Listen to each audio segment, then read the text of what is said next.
We are continuing our reading of Frindle by Andrew Clements. We are on Chapter 5 tonight. Chapter 5, The Report. By lunchtime the next day, Nick had a bad feeling in the pit of his stomach. 7th period was coming. He was going to have to stand up in front of Mrs. Granger's class. The eyes of everyone in the class would be glued to his face, and Mrs. Granger's eyes would be cranked up to maximum punch power. He looked over his notes again and again. The first English dictionary, the growth of the English language, William Shakespeare, words from French and German, new words, old words, new inventions, Anglo-Saxon words, Latin and Greek roots, American English. It all became a big jumble in his mind. In his grand plan from the night before, in the harsh fluorescent light of the school day, it seemed impossible. What is it with the clocks in school? When you're planning to go to the carnival after school, the clocks in every class practically run backward, and the school day lasts for about 3 weeks. But if you have to go to the barber or go shopping for clothes after school, zip, the whole day is over before you can blink. And today, after lunch, periods 5 and 6 went by in 2 ticks. As the 7th period bell rang, Mrs. Granger walked into the classroom, took 4 steps to her desk at the side of the room, flipped open her attendance book, glanced out at the class, and made 2 little check marks. Then, looking up at Nick, she said, "I think we have a little report to begin our class today, Nicholas." 15 seconds in the 7th period, and Nick was on stage. This lady plays for keeps, thought Nick. He gulped, grabbed his crumpled note cards and his book bag, and walked to the front of the room.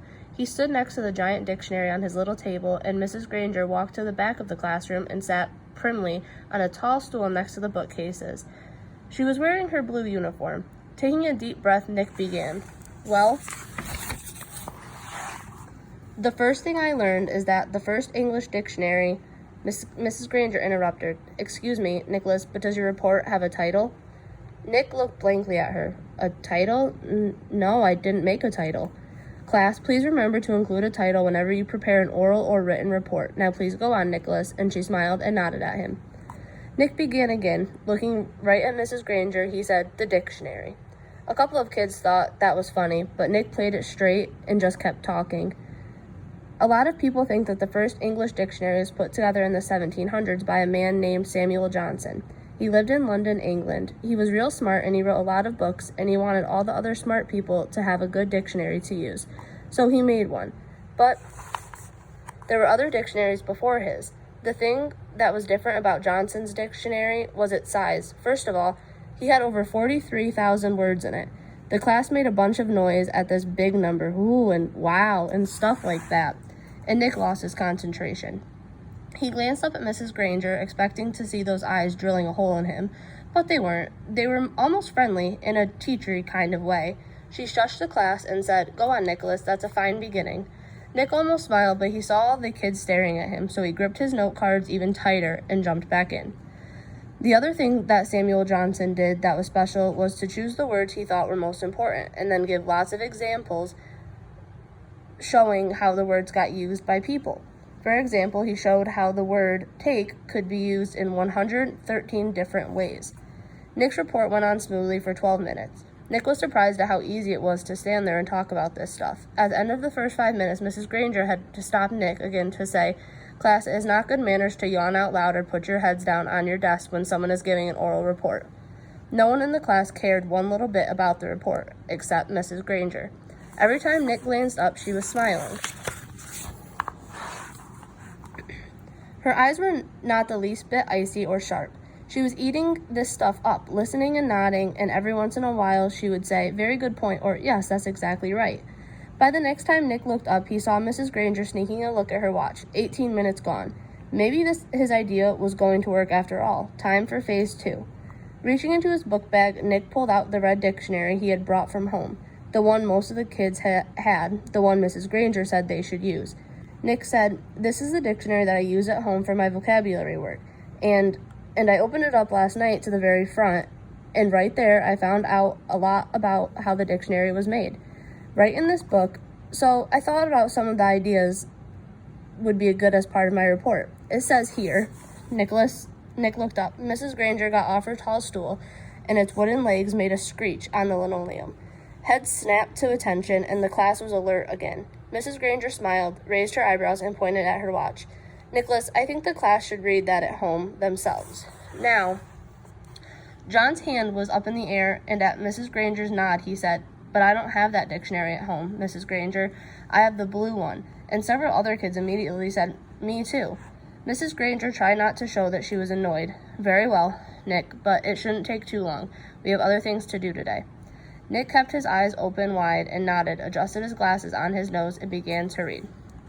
Without question, this modern American dictionary is one of the most surprisingly complex and profound documents ever to be created, for it embodies unparalleled etymological detail, reflecting not only superb lexicographic scholarship, but also the dreams and speech and imaginative talents of millions of people over thousands of years.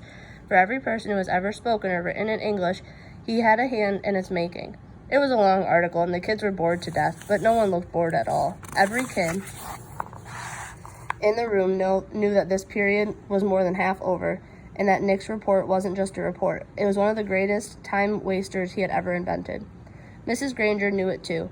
She had edged around from the back of the room to the side near the windows. Nick glanced up at her now and then as he read, and each time Mrs. Granger's eyes clicked up to a new power level. After 8 minutes of Nick's best non-stop reading, her eyes were practically burning holes in the chalkboard behind him. There were only 10 minutes left in 7th period. When he took a breath to start a new paragraph, Mrs. Granger cut him off. "That's a fine place to stop, Nicholas. Class, let's all give him a round of applause for his report." The applause didn't last long.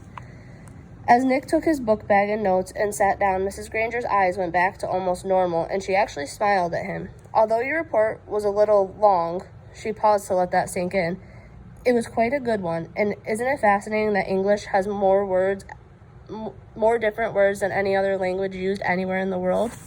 She pointed at her large dictionary. "That one book contains the definitions of more than 450,000 words. Now, wasn't I right, Nicholas? All this will mean so much more since you learned about it on your own." Mrs. Granger was beaming at him. Nick sank lower in his chair. This was worse than writing the report, worse than standing up to give it. He was being treated like the teacher's pet, and he had the feeling she was doing it on purpose. His reputation was in great danger, so he launched another question. He raised his hand, and he didn't even wait for Mrs. Granger to call on him. "Yeah, but I still don't really get the idea of why words all mean different things. Like, who says that DOG means the thing that goes woof and wags its tail? Who says so?" And Mrs. Granger took the bait. "Who says dog means dog? You do, Nicholas. You and I, everyone in this class, in this school, in this town, in this state, in this country. We all agree, if we lived in France, we would all agreed that the right word for that hairy four-legged creature was a different word called chien. It sounds like chien, but it means what DOG means too."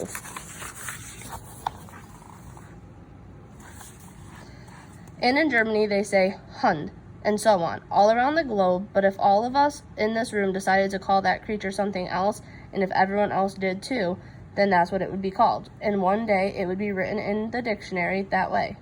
We decide what goes in that book." And she pointed at the giant dictionary, and she looked right at Nick, and she smiled again. Then Mrs. Granger went on, "But, of course, that dictionary was worked on by hundreds of very smart people for many years. So as far as we are concerned, that dictionary is the law. Laws can change, of course, but only if they need to. There may be new words that need to be made, but the ones in that book have been put there for good reasons." Mrs. Granger took a look at the clock. 8 minutes left. "Now then, for today, you were to have done the exercises beginning on page 12 in your Words Alive book. Please get out the papers. Sarah, will you read the first sentence, identify the mistake, and then tell us how you corrected it?" Mrs. Granger jammed the whole day's work into the last 8 minutes. A blur of verbs and nouns and prepositions, and yes, there was another homework assignment, and Nick didn't try to sidetrack Mrs. G again. He had slowed her down a little, but had he stopped her? No way. She was unstoppable, at least for today.